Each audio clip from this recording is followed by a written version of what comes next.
आइए आज हम स्टडी करेंगे एनसीईआरटी कक्षा 11 भौतिक विज्ञान का पहला अध्याय जिसका नाम है भौतिक जगत। तो भौतिक जगत को अगर हम देखें तो इंग्लिश में फिजिकल वर्ड बोलते हैं। तो इसमें पहली जो डिफिनीशन है, पहली हेडिंग भौतिकी क्या है उसके बारे में हम लोग स्टडी करेंगे। तो भौतिकी क्या है यानी व्हाट इज फिजिक्स।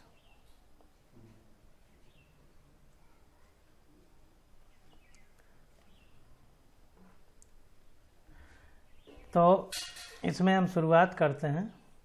तो मानव की सदैव अपने चारों ओर फैले विश्व के बारे में जानने की जिज्ञासा रही है। अनादिकाल से ही रात्रि के आकाश में चमकने वाले खगोलीय पिंड उसे सम्मोहित करते रहे। दिन रात की सतत पुनरावृत्ति यानी दिन रात बार बार जो आ रहे हैं, ऋतुओं के वार्षिक चक्र यानी ठंडी गर्मी बरसात का जो एक साल में चक्र चलता है, ग्रहण यानी जैसे सूर्य ग्रहण और चंद्र ग्रहण, ज्वार भाटे मतलब चंद्रमा की स्थिति के आधार पर समुद्र में जो पानी का किनारे पर उतार चढ़ाव होता है उसको ज्वार भाटा कहते हैं। ज्वालामुखी यानी जमीन के अंदर का जो मेटल है, लौह तत्व हैं, वो पिघल करके आग के रूप में बाहर निकलते हैं जिसको ज्वालामुखी कहते हैं। इंद्रधनुष सूर्य के चारों ओर बरसात के सीजन में जो 7 रंग के वृत्ताकार आकार में जो बनता है उसको इंद्रधनुष कहते हैं। सदैव ही उसके कौतूहल के स्रोत रहे हैं। संसार में पदार्थों के आश्चर्यचकित करने वाले प्रकार तथा जीवन एवं व्यवहार की विस्मयकारी विभिन्नताएं हैं। प्रकृति के ऐसे आश्चर्य एवं विस्मयों के प्रति मानव का कल्पनाशील तथा अन्वेषी मस्तिष्क विभिन्न प्रकार से अपनी प्रतिक्रियाएं व्यक्त करता रहा है। आदिकाल से यानी पुराने समय से मानव की एक प्रकार की प्रतिक्रिया यह रही है कि उसने अपने भौतिक पर्यावरण का सावधानी पूर्वक प्रेक्षण किया है, मतलब उसको जानने का प्रयास किया है।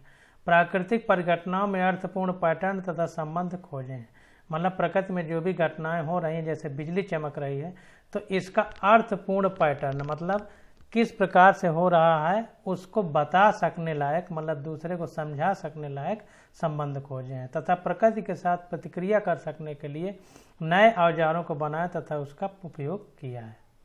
कालांतर में मानव के इन्हीं प्रयासों से आधुनिक विज्ञान तथा औद्योगिकी का मार्ग प्रशस्त हुआ है।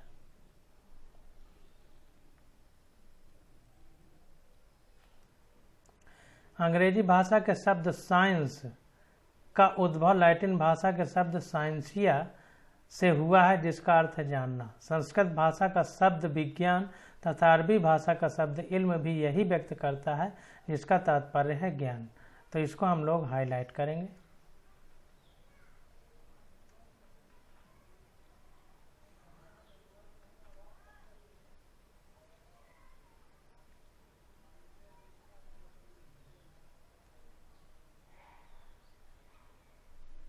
यहाँ तक हाईलाइट कर लीजिए। विस्तृत रूप से विज्ञान उतना ही प्राचीन है जितनी कि मानव जाति है। मिस्र, भारत, चीन, यूनान, मेसोपोटामी तथा संसार के अन्य देशों की प्राचीन सभ्यताओं ने विज्ञान की प्रगति में अत्यावश्यक योगदान दिया है। 16वीं शताब्दी से यूरोप में विज्ञान के क्षेत्र में अत्यधिक प्रगति हुई है।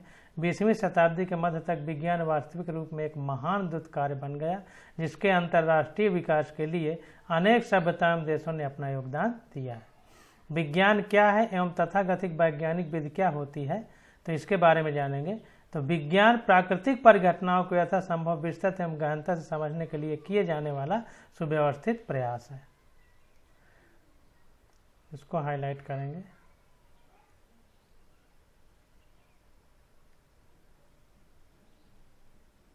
यहाँ तक हाईलाइट कर लीजिए।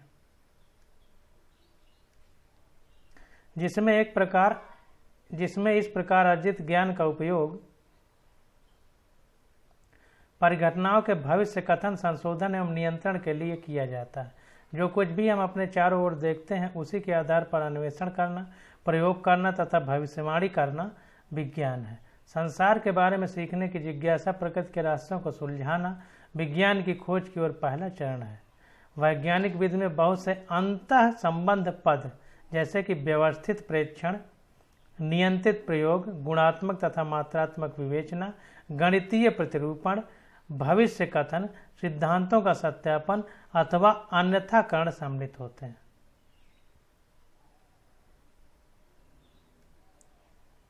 तो वैज्ञानिक विधि में अंतः संबंध जो है, इसमें जो मेन चीजें हैं,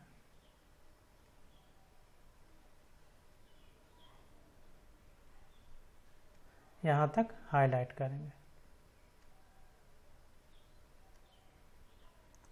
निराधार कल्पना तथा अनुमान लगाने का भी विज्ञान में स्थान है, परंतु अंततः किसी वैज्ञानिक सिद्धांत को स्वीकार योग्य बनाने के लिए उसे प्रासंगिक परीक्षणों तथा प्रयोगों द्वारा सत्यापित किया जाना भी आवश्यक होता है। विज्ञान की प्रकृति तथा विधियों के बारे में काफी दार्शनिक विवाद हैं, जिनके विषय में यहाँ चर्चा करना आवश्यक नहीं है। सिद्धांत तथा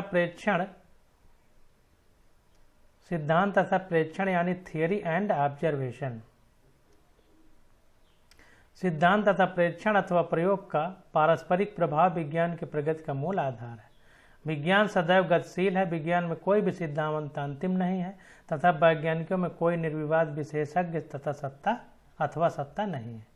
जैसे जैसे प्रेक्षणों के विस्तृत विवरण तथा परिशुद्धता में संशोधन होते जाते हैं अथवा प्रयोगों द्वारा नए परिणाम प्राप्त होते जाते हैं, वैसे यदि आवश्यक हो तो उन संशोधनों को सन्निविष्ट करके सिद्धांतों में उनका स्पष्टीकरण किया जाना चाहिए। कभी कभी ये संशोधन प्रबल न होकर सुप्रचलित सिद्धांतों के ढांचे में भी हो सकते हैं। उदाहरण के लिए, जब जोहान्स केपलर ने टाइको ब्राह द्वारा ग्रह गति से संबंधित संग्रहित किए गए विस्तृत आंकड़ों का परीक्षण किया, तो निकोलस कोपरनिकस द्वारा सूर्य द्वारा कल्पित, यानी उन्होंने कल्पना की थी, सूर्य केंद्रित सिद्धांत। सूर्य केंद्रित सिद्धांत के अंतर्गत क्या था कि जिसके अनुसार सूर्य और सौर परिवार के केंद्र पर स्थित है, यानी जो हमारे ग्रह हैं उनके केंद्र पर सूर्य स्थित है, कि वृत्ताकार कक्षाओं को दीर्घवृत्तीय कक्षाओं द्वारा प्रतिस्थापित करना पड़ा। कहने का मतलब कि निकोलस कोपरनिकस ने सूर्य केंद्रित सिद्धांत दिया, जिसके अंतर्गत सूर्य केंद्र में स्थित है और वृत्ताकार कक्षाओं में ग्रह उसके चारों ओर चक्कर लगाते हैं। तो ये जो है टाइको ब्राह द्वारा ग्रह गति से संबंधित संग्रहित किए गए विस्तृत आंकड़ों का परीक्षण किया। टाइको ब्राह ने इसका परीक्षण किया तो जो कोपरनिकस का सूर्य केंद्रीय सिद्धांत है वो गलत पाया गया। तो टाइको ब्राह ने क्या बताया कि कक्षाएं वृत्ताकार नहीं बल्कि दीर्घ वृत्तीय यानी दीर्घ वृत्ताकार है। तो बाद में संशोधन करके उनको दीर्घ वृत्ताकार माना गया। तो इसको भी हाईलाइट करेंगे।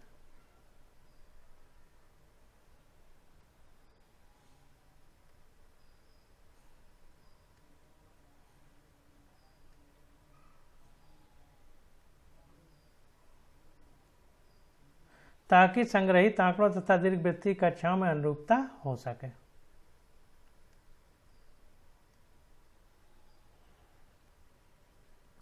तथापि यदा कदा सुप्रचलित सिद्धांत नए प्रेक्षणों का स्पष्टीकरण करने में असमर्थ होते हैं। ये प्रेक्षण ही विज्ञान में महान क्रांति के कारण बनते हैं। 20वीं शताब्दी के आरंभ में यह अनुभव किया गया कि उस समय का सर्वाधिक सफल न्यूटनी यांत्रिकी सिद्धांत परमाणु परिघटनाओं के कुछ मूल विशिष्ट लक्षणों की व्याख्या करने में असमर्थ। यानी न्यूटन ने जो यांत्रिकी सिद्धांत दिया था, परमाणु यांत्रिकी सिद्धांत, वो परमाणुविक परिघटनाओं की व्याख्या करने में असफल रहा। इसी प्रकार उस समय तक मान्य प्रकाश का तरंग सिद्धांत भी प्रकाश विद्युत प्रभाव को स्पष्ट करने में असफल रहा। तो इसके परमाणु तथा आणविक परिघटनाओं पर विचार करने के लिए इससे परमाणु तथा आणविक परिघटनाओं पर विचार करने के लिए मूलतः नए मॉडल को स्थापित किया, जो फिर नील बोर द्वारा वर्ष 1913 में प्रतिपादित हाइड्रोजन परमाणु के सिद्धांत का आधार बना।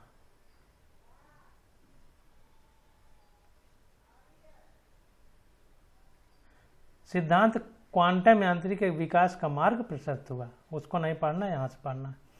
जिस प्रकार कोई नया प्रयोग किसी वैकल्पिक सैद्धांतिक निदर्श मॉडल को प्रस्तावित कर सकता है, ठीक उसी प्रकार किसी सैद्धांतिक प्रगति से यह भी सुझाव मिल सकता है कि कुछ प्रयोगों में क्या प्रेक्षण किए जाने हैं। जैसे कि अर्नेस्ट रदरफोर्ड द्वारा वर्ष 1911 में स्वर्ण पाणिका पर किए गए, स्वर्ण पाणिका का मतलब गोल्ड फॉयल, गोल्ड की कोई पतली पन्नी पर किए गए एल्फा का प्रकीर्णन प्रयोग के परिणाम ने परमाणु के नाभिकीय मॉडल को स्थापित किया, जो फिर नील बोर द्वारा वर्ष 1913 में प्रतिपादित हाइड्रोजन परमाणु के सिद्धांत का आधार बना। दूसरी ओर पॉल डिरेक द्वारा वर्ष 1930 में सर्वप्रथम सैद्धांतिक रूप से प्रतिकण की संकल्पना प्रतिपादित की गई। देखिए, पॉल डिरेक ने प्रतिकण यानी एंटी पार्टिकल के बारे में बताया, प्रतिपादित की गई, जिसे 2 वर्ष पश्चात कार्ल एंडरसन ने पॉजिट्रॉन यानी एंटी इलेक्ट्रॉन, जिसको हिंदी में प्रति इलेक्ट्रॉन कहेंगे, की प्रायोगिक खोज द्वारा प्रमाणित किया। तो यहाँ से हाईलाइट करिए।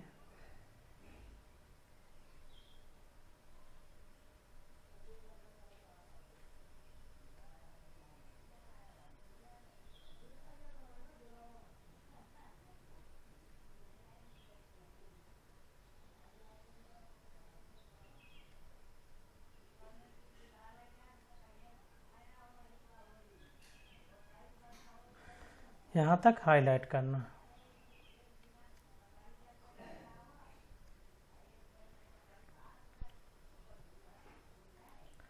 प्राकृतिक विज्ञानों की श्रेणी का एक मूल विषय भौतिकी है। इसी श्रेणी में अन्य विषय जैसे रसायन विज्ञान तथा जीव विज्ञान भी सम्मिलित होते हैं, यानी मेन विज्ञान हमारा भौतिकी ही है। भौतिकी को अंग्रेजी में फिजिक्स कहते हैं, जो ग्रीक भाषा के एक शब्द से व्युत्पन्न हुआ है, जिसका अर्थ है प्रकृति।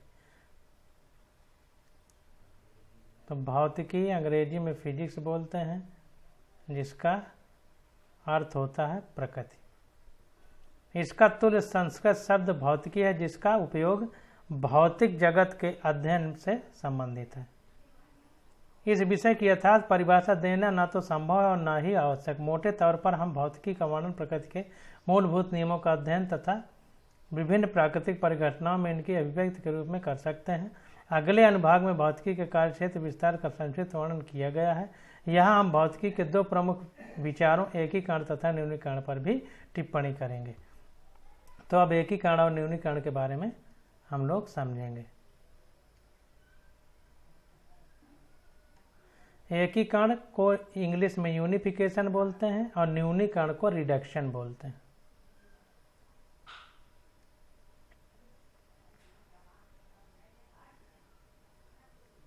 भौतिकी के अंतर्गत हम विभिन्न भौतिक परिघटनाओं की व्याख्या कुछ संकल्पनाओं नियमों के पदों में करने का प्रयास करते हैं। इसका उद्देश्य विभिन्न प्रभाव क्षेत्रों तथा परिस्थितियों में भौतिक जगत को कुछ सार्वत्रिक नियमों की अभिव्यक्ति के रूप में देखने का प्रयास है। उदाहरण के लिए समान गुरुत्वाकर्षण का नियम, जिसे न्यूटन ने प्रतिपादित किया, पृथ्वी पर किसी सेब का गिरना, पृथ्वी के परितः चंद्रमा की परिक्रमा तथा सूर्य के परितः ग्रहों की गति जैसी परिघटनाओं की व्याख्या करता है। तो समान गुरुत्वाकर्षण का नियम किसने प्रतिपादित किया? न्यूटन ने।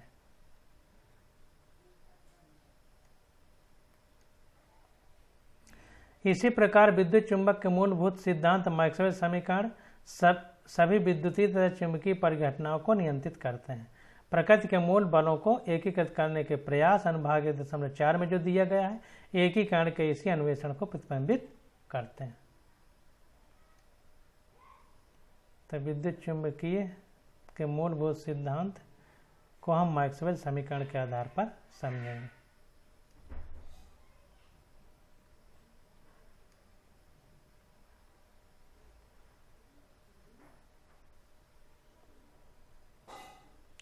किसी अपेक्षाकृत बड़े अधिक जटिल निकाय के गुणों को उसके अवयवी सरल गुणों की पारस्परिक क्रियाओं तथा गुणों से व्युत्पन्न करना एक संबद्ध प्रयास होता है। अधिक बड़े एवं जटिल निकाय मतलब जैसे माइक्रो, जैसे हम नमक का एक ढेला ले लें और उसके किसी एक कण को के बारे में जानकारी ले लें तो पूरे नमक के ढेले के बारे में जानकारी मिल जाएगी। तो वही कहने का मतलब है कि किसी अपेक्षाकृत बड़े अधिक जटिल निकाय के गुणों को इसके अवयवी सरल भागों की पारस्परिक क्रियाओं द्वारा तथा गुणों से व्युत्पन्न करना एक संबद्ध प्रयास होता है। यह उपगमन को न्यूनीकरण कहते हैं। इस उपगमन को न्यूनीकरण कहते हैं। तो किसे न्यूनीकरण कहते हैं, इसको समझना जरूरी है।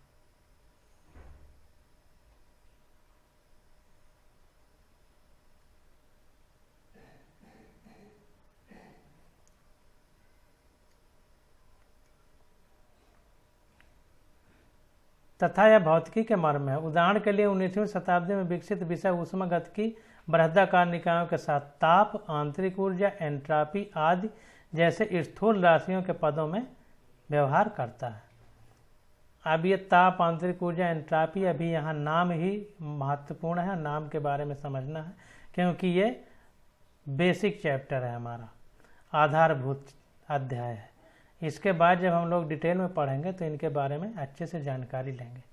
तत्पश्चात अणुगत सिद्धांत तथा सांख्यिकीय यांत्रिकी विषयों के अंतर्गत इन्हीं राशियों की व्याख्या बृहदाकार निकायों के आणविक अवयवों के गुणों के पदों में की गई। विशेष रूप से ताप को निकाय के अणुओं की औसत गतिज ऊर्जा से संबंधित पाया गया। अब भौतिकी का प्रयोजन तथा उत्तेजना, इंग्लिश में इसको बोलेंगे scope and excitement of physics. भौतिकी के कार्यक्षेत्र विस्तार के बारे में हमें कुछ बोध इसके विभिन्न उप विषयों को देखकर हो सकता है। मूल रूप से इसके दो रुचिकर प्रभाव क्षेत्र हैं, स्थूल तथा सूक्ष्म। स्थूल का मतलब माइक्रो बड़ा, सूक्ष्म का मतलब माइक्रो छोटा। स्थूल प्रभाव क्षेत्र में प्रयोगशाला, पार्थिव तथा खगोलीय स्तर की परिघटनाएं सम्मिलित होती हैं, जबकि सूक्ष्म प्रभाव क्षेत्र के अंतर्गत परमाणुवीय, आणविक तथा नाभिकीय परिघटनाएं आती हैं। चिरसम्मत भौतिकी के अंतर्गत मुख्य रूप से स्थूल परिघटनाओं पर विचार किया जाता है। इसमें यांत्रिकी यानी मैकेनिक्स, वैद्युत गतिकी यानी इलेक्ट्रोडायनेमिक्स, प्रकाशिकी यानी ऑप्टिक्स, ऊष्मागतिकी यानी थर्मोडायनेमिक्स जैसे विषय सम्मिलित होते हैं। यांत्रिकी विषय न्यूटन के गति के नियमों तथा गुरुत्वाकर्षण के नियम पर आधारित है तथा इसका संबंध कणों, दृढ़ एवं विरूपणशील पिंडों, विरूपणशील का मतलब जिसको दाबने पे उसका आकार बदल जाए बल लगाने पे, तथा कणों के व्यापक निकायों की गति अथवा संतुलन से होता है। निकाय का मतलब सिस्टम जिसका हम अध्ययन कर रहे हैं। जेट के रूप में निष्कासित गैसों द्वारा रॉकेट नोदन, जल तरंगों का संचरण, वायु में ध्वनि तरंगों का संचरण तथा किसी बोझ के अधीन झुकी छड़की साम्यावस्था यांत्रिकी से संबंधित समस्याएं हैं। साम्यावस्था का मतलब जैसे तराजू में 1 किलो का बाट रख दिया जाए, उधर 1 किलो अनाज रख दिया जाए तो सुई एक अपने स्थान पर टिकी रहती है, इसे साम्यावस्था कहते हैं। वैद्युत गतिकी आवेशित तथा चुंबकीय वस्तुओं से संबद्ध वैद्युत तथा चुंबकीय परिघटनाएं। इनके मूल नियमों को कूलाम, आर्स्टेड, एम्पीयर तथा फैराडे ने प्रतिपादित किया तथा इन नियमों की संतुष्टि मैक्सवेल ने अपने समीकरणों के समुच्चय द्वारा की। अब इसके डिटेल के बारे में पूरा एक चैप्टर है, वहाँ आगे पढ़ेंगे, अभी नाम ही जानना बहुत है। किसी धारावाही चालक की चुंबकीय क्षेत्र में गति, किसी वैद्युत परिपथ की प्रत्यावर्ती वोल्टता, सिग्नल से अनुक्रिया, किसी एंटेना की कार्यप्रणाली, आयन मंडल में रेडियो तरंगों का संचरण आदि वैद्युत गतिकी की समस्याएं। प्रकाशिकी यानी ऑप्टिक्स के अंतर्गत प्रकाश का आधारित परिघटनाओं पर विचार किया जाना है। दूरबीन, दूरदर्शक जिसको कहते हैं, तथा सूक्ष्मदर्शी की कार्यविधि, पतली झिल्ली के रंग आदि प्रकाशिकी के उप विषय हैं। यांत्रिकी की तुलना में ऊष्मागतिकी के अंतर्गत वस्तुओं की समग्र गति पर विचार नहीं किया जाता, अपितु यह स्थूल संतुलन के निकायों पर विचार करती है तथा इसका संबंध बाह्य कार्य तथा ऊष्मा स्थानांतरण द्वारा निकाय की आंतरिक ऊर्जा, ताप, एंट्रापी आदि में अंतर से होता है। ऊष्मा इंजन तथा प्रशीतक मतलब एसी की दक्षता किसी भौतिक तथा अथवा रासायनिक प्रक्रिया की दिशा आदि ऊष्मागतिकी की रोचक समस्या है।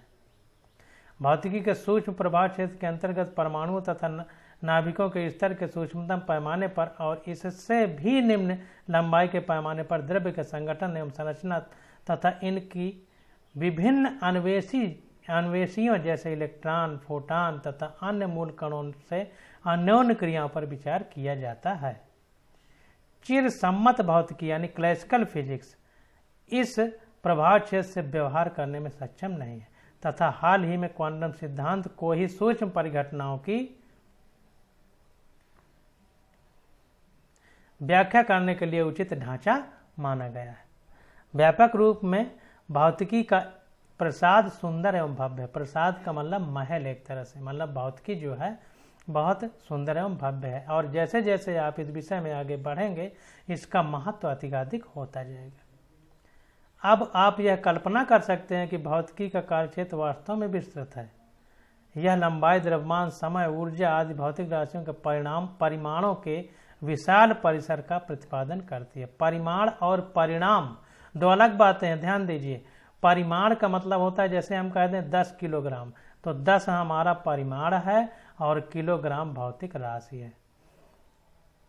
ये आगे बहुत महत्वपूर्ण है, आगे आएगा। एक और इसके अंतर्गत इलेक्ट्रॉन, प्रोटॉन आदि से संबंधित परिघटनाओं का लंबाई के अतिसूक्ष्म पैमाने 10⁻14 मीटर तथा इससे भी कम पर अध्ययन किया जाता है, तथा इसके विपरीत दूसरी ओर इसके अंतर्गत खगोलीय परिघटनाओं का अध्ययन मंदाकिनियों के विस्तारों, मंदाकिनी मतलब आकाशगंगा जहाँ सूरज, चांद, तारे सब बनते रहते हैं, अथवा संपूर्ण विश्व के पैमाने जिसका विस्तार 10⁻26 मीटर कोटि का है पर किया जाता है। मतलब छोटे से लेकर बड़े पैमाने तक अध्ययन किया जाता है। लंबाई के इन दो पैमानों में 10⁻40 अथवा और अधिक के गुणक का अंतर है। लंबाइयों के पैमानों के परिसर को प्रकाश की चाल से विभाजित करके समयों के पैमाने का परिसर 10⁻22 सेकंड से 10⁻18 सेकंड प्राप्त किया जा सकता है। इसी प्रकार द्रव्यमानों का परिसर उदाहरण के लिए 10⁻30 kg इलेक्ट्रॉनों के द्रव्यमान से 10⁻55 kg ज्ञात प्रेक्षित विश्व के द्रव्यमान तक है। पार्थिव परिघटनाएं इस परिसर के मध्य में कहीं होती हैं। भौतिकी इसी प्रकार से उत्तेजक है। कुछ व्यक्ति इसके मूल सिद्धांतों के लालित्य तथा व्यापकता से इस तथ्य को लेकर उत्तेजित हो जाते हैं कि भौतिकी की कुछ मूल संकल्पनाओं तथा नियमों द्वारा भौतिक राशियों के विशाल परिसर को प्रतिपादित करने वाली परिघटनाओं की व्याख्या की जा सकती है। कुछ अन्य के लिए प्रकृति के रास्तों से पर्दा हटाने के लिए कल्पनाशील नवीन प्रयोग करने की चुनौती, नियमों का सत्यापन अथवा निराकरण रोमांचकारी हो सकता है।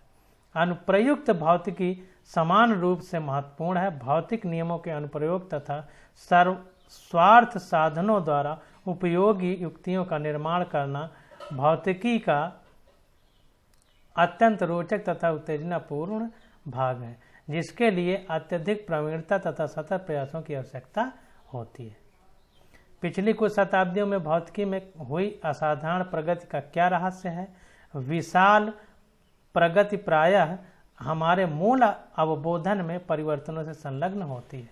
पहले यह अनुभव किया गया कि वैज्ञानिक प्रगति के लिए केवल गुणात्मक सोच होना यद्यपि निसंदेह या महत्वपूर्ण है, लेकिन पर्याप्त नहीं है। भौतिकी जिसमें प्राकृतिक नियमों को सुस्पष्ट गणितीय समीकरणों द्वारा व्यक्त किया जा सकता है, में वैज्ञानिक विकास के लिए मात्रात्मक मापन प्रमुख होना चाहिए। दूसरी अत्यंत महत्वपूर्ण अंतर्दृष्टि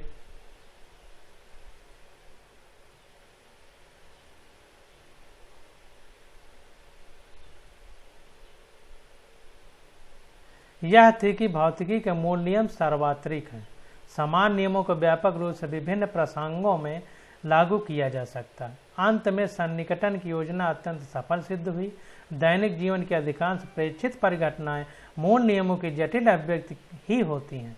वैज्ञानिकों ने किसी परिघटना की सारभूत विशेषताओं के सार निकालने के महत्व की पहचान उस परिघटना के अपेक्षाकृत कम महत्वपूर्ण पहलुओं से की। किसी परिघटना की सभी जटिलताओं को एक साथ एक ही बार में स्पष्ट कर पाना व्यवहारिक नहीं है। एक अच्छी युक्ति वही है कि पहले किसी परिघटना के परम आवश्यक लक्षणों पर ध्यान केंद्रित करके उसके मूल सिद्धांतों को खोजा जाए और फिर संशुद्धियों को सन्निविष्ट करके उस परिघटना के सिद्धांतों को और अधिक परिशुद्ध बनाया जाए। उदाहरण के लिए किसी पत्थर तथा पंखा को समान ऊंचाई से एक साथ गिराने पर वे एक साथ पृथ्वी पर नहीं गिरते। इसका कारण यह है कि इस परिघटना के आवश्यक पहलू अर्थात गुरुत्व बल के अधीन मुक्त पतन को वायु के प्रतिरोध की उपस्थिति ने जटिल बना दिया। कहने का मतलब यह है कि पत्थर और पंख दोनों पृथ्वी पर एक ही समय में गिरेंगे अगर वायु ना हो, यानी निर्वात हो, यानी वायु का प्रतिरोध नगण्य हो। यह बहुत ही इंपॉर्टेंट है क्वेश्चन, ये जीके में भी पूछा जाता है। गुरुत्व बल के अधीन मुक्त पतन का नियम प्राप्त करने के लिए यह श्रेयस्कर है कि ऐसी परिस्थिति उत्पन्न की जाए जिसमें वायु प्रतिरोध उपेक्षणीय हो, और ऐसा किया भी जा सकता है। उदाहरण के लिए पत्थर तथा पंख को किसी निर्वातित लंबी नली में एक साथ गिरने दिया जाए। इस प्रकार में दोनों पिंड पत्थर तथा पंख लगभग एक साथ गिरेंगे, जिससे हमें यह मूल नियम प्राप्त होता है कि गुरुत्वीय त्वरण पिंड के द्रव्यमान पर निर्भर नहीं करता। तो ये बहुत इंपॉर्टेंट है।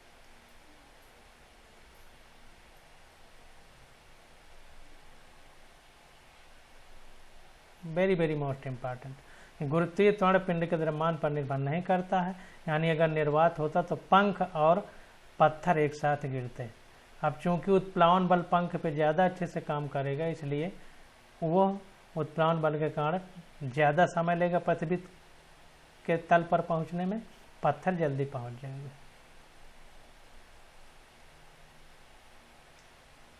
वायु प्रतिरोध के कारण इस प्रकार प्राप्त नियम से हम पुनः पंख प्रकरण पर जा सकते हैं। वायु प्रतिरोध के कारण संशुद्धि सन्निविष्ट कर सकते हैं, सुप्रचलित सिद्धांत में संशोधन कर सकते हैं तथा गुरुत्व बल के अधीन पृथ्वी पर गिरते पिंडों के लिए अधिक यथार्थिक सिद्धांत बनाने का प्रयास कर सकते हैं। आइए अब इस फिगर के बारे में समझ लें। देखिए, लेड ब्लॉक है, पोलोनियम प्रतिदर्श है। इंग्लिश में देखिए लेड ब्लॉक, पोलोनियम सैंपल। तो ये पोलोनियम सैंपल यहाँ पर रखा गया, इससे अल्फा पार्टिकल निकल रहे हैं, अल्फा कण। अल्फा कण निकल करके आगे हम लोगों ने गोल्ड फॉयल रख दिया, यानी सोने की पन्नी।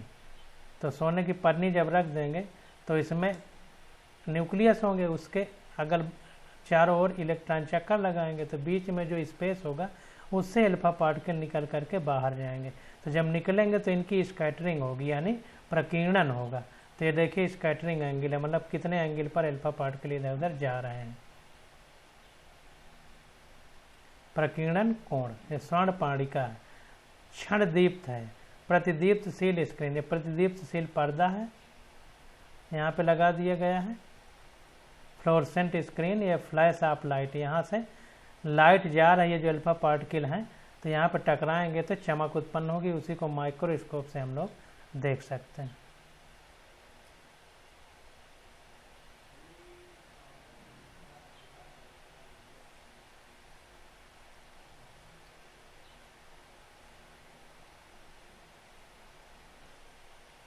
तो इस प्रकार से ये फिगर हो गया। अब आज यहीं तक अब आगे कल अध्ययन करेंगे।